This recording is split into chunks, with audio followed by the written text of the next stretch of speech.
বা ফ্লাড হৈছে সেই ক্ষেত্ৰত আমি মানুহক কেনেকৈ সহায় কৰিব পাৰোঁ তাৰ বিষয়ে জিলা উপায়ুক্তৰ কাৰ্যালয়ত আমাৰ এখন বৈঠক হ'ল আৰু তাৰ আগতে এয়াৰফোৰ্চৰ ফ্লাইটত বৰাক উপত্যকাৰ প্ৰায়বোৰ এৰিয়া মই বিমানেৰে চাবৰ কাৰণে সক্ষম হৈছিলোঁ। আমাৰ ইয়াতে শিলচৰত ৰাইজক সহায় কৰিবৰ কাৰণে NDRF-এ কাম কৰি আছে, SDRF-এ কাম কৰি আছে আৰু আমাৰ আৰ্মিয়ে কাম কৰি আছে। অহা কালি আৰ্মিৰ আৰু ইয়াতে জোৱান বা আৰ্মিৰ কলাম ইয়াতে আৰু আহিব যাতে অহা কালিৰ পৰা আমি সাহায্য আৰু পুনৰ সংস্থাপনৰ কাম আমি যাতে আৰু বেছিকৈ কৰিব পাৰোঁ। এপাৰ্ট ফ্ৰম ডেট গুৱাহাটীৰ পৰা আমি পানীৰ বটলে হওক বা আন যিখিনি প্ৰয়োজনীয় বস্তু সেই গোটেইখিনি আমি এয়াৰক্ৰাফ্ট দি অহাকালিৰ পৰা আনিবৰ কাৰণে ঠিক কৰিছোঁ।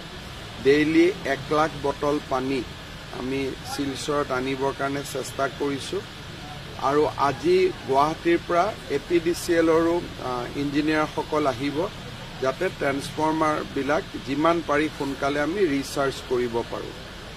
ৰিলিফৰ ক্ষেত্ৰতো ডিচিক মই কৈছোঁ যে গোটেইকেইটা ৱাৰ্ডত স্থানীয় ৰাইজক সহযোগৰ লগত লৈ আমি মেক্সিমাম ৰিলিফৰ অপাৰেশ্যন কৰিব লাগে আৰু কোনো ধৰণৰ নীতি নিয়মৰ মাজত নোসোমাই ৰাইজক যিমান পাৰোঁ আমি সহায় কৰিব পাৰোঁ। যদি নতুনকৈ বৰষুণ নহয় মই ভাবোঁ যে অহা 2-3 দিনৰ ভিতৰত পৰিস্থিতি উন্নত হ'ব। অহা কালি আমাৰ শিলচৰত বা কাছাৰ জিলাত ৰিলিফৰ কামত সহায় কৰিবৰ কাৰণে 10জন নতুন অফিচাৰো আহিব যাতে ডিচিক হেল্প কৰিব পাৰে আৰু ময়ো আহি থাকিম।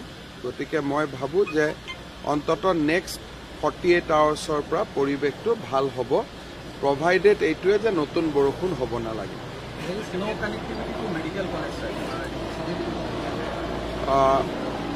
As of now,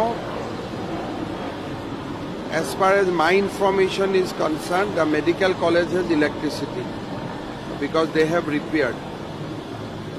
From today and tomorrow, in next 24 hours, lot of transformer we will be able to repair and restore.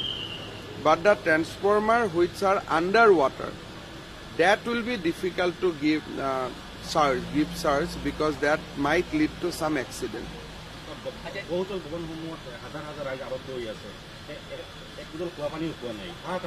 আজি ৰাতিপুৱা আমি বহুতল ভৱন যিমান কেইটাত পাৰোঁ অলমোষ্ট 30 বিল্ডিঙৰ ওপৰত আমি এয়াৰ ড্ৰপ কৰিছোঁ আৰু ডেইলি ৰাতিপুৱা এয়াৰ ড্ৰপ হৈ থাকিব।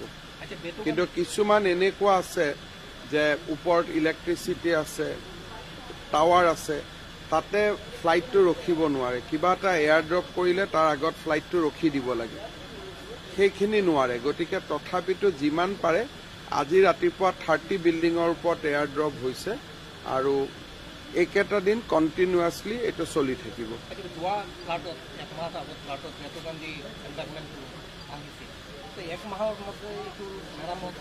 এইটো কোনো কাৰণে সম্ভৱ নহয়। যেতিয়া ব্ৰহ্মপুত্ৰ বা বৰাকত পানী থাকিব তেতিয়া এম্বেকমেণ্ট বনোৱা সময় নহবই। এতিয়াও আপ টু অক্টোবৰলৈকে এম্বেকমেণ্ট বনাব নোৱাৰে, বনালেও অকণমান পানী আহিলে উৰাই লৈ গুচি যাব।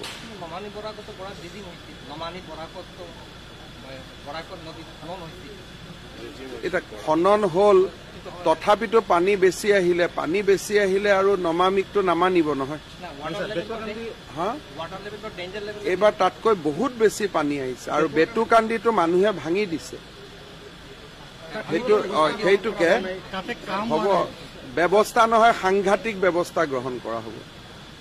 ব্যৱস্থা নহয়,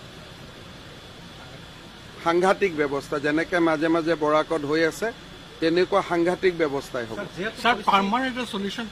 পাৰ্মানেণ্ট চলিউশ্যনটোতো কোনোবাই এডভাইচ দিলে যে এনেকে কৰিলে পাৰ্মানেণ্ট হ'ব, we are most one to do it. কিন্তু যেতিয়া পাহাৰৰ পৰা পানী আহে আৰু মানুহে যেতিয়া মথাউৰি ভাঙি দিয়ে তাত কি পাৰ্মানেণ্ট ব্যৱস্থা হ'ব পাৰে? কালি ধৰক আপুনি পাৰ্মানেণ্ট ব্যৱস্থাই কৰিলে, 10জন মানুহে গৈ ভাঙি দিলে, তেতিয়া তাত কি ব্যৱস্থা হ'ব?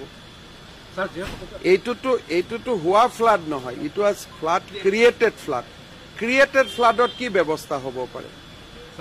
যদি নেচাৰে কৰে আপুনি কিবা এটা চিন্তা কৰিব পাৰে, কিন্তু মানুহে যদি ভাবে মই পানীটো লৈ আহিম বুলি, তেতিয়া আপুনি কাক বচাব পাৰিব? মই ইয়াৰ পৰা যিমান ভিডিঅ' পাইছো, মানুহেতো নিজেই কৈ আছে যে আমি ভাঙি দিছো বুলি। গতিকে মানুহে ভাঙি দিলেতো তাত কোনো টেকনলজি কাম নকৰিব।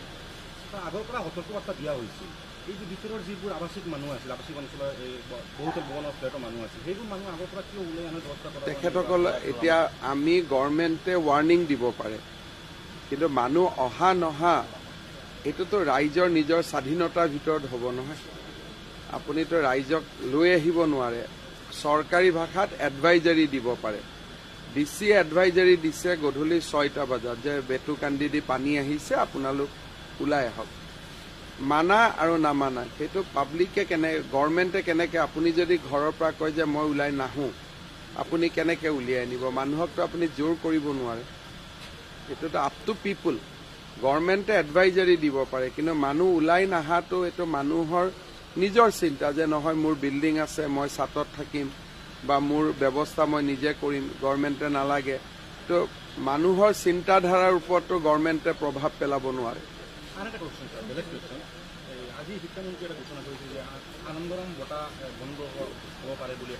এইবিলাকত কিয় সোমাইছে চিন্তা? বৰাক ভেলীৰ কাৰণে যে ৰাস্তা, আমাৰ ৰেলপথ নাই, ৰাস্তাৰ পথকাৰ মেঘালয়ৰ লগত আপুনি কথা পাতি আছে নেকি? ডেইলি মেঘালয়ৰ লগত কথা পাতি আছো, আৰু মেঘালয় গভৰ্ণমেণ্টে বহুত সহায় কৰাৰ কাৰণে ইয়াতে স্কেয়াৰ চিটিটো যি ধৰণে হ'লহেঁতেন হোৱা নাই।